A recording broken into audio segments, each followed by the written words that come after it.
দর্শক, আপনারা সবাই কেমন আছেন? আমি আছি আলহামদুলিল্লাহ। শীতের ঢাকা সকালে সবাইকে শুভেচ্ছা। আমি আপনাদের আজকে দেখাবো যে আমাদের শীতের মৌসুমে কি কি ফসল আমাদের দিকে হয়। ক্যামেরাম্যান দেখেন তো, এই যে সিম,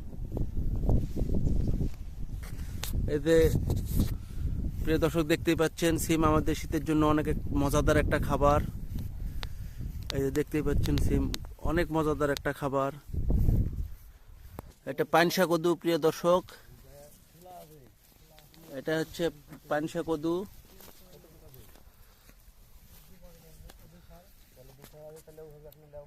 এই যে প্রিয় দর্শক দেখতে পাচ্ছেন, এটা হচ্ছে বেগুন গাছ।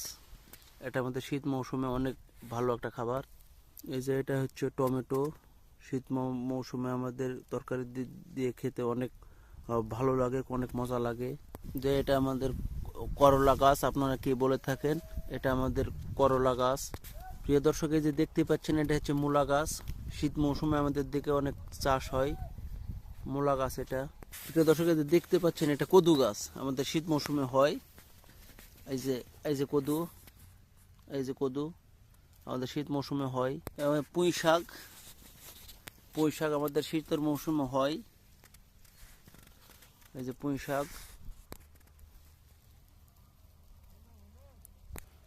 তো বন্ধুরা, সবাই ভালো থাকবেন, সুস্থ থাকবেন।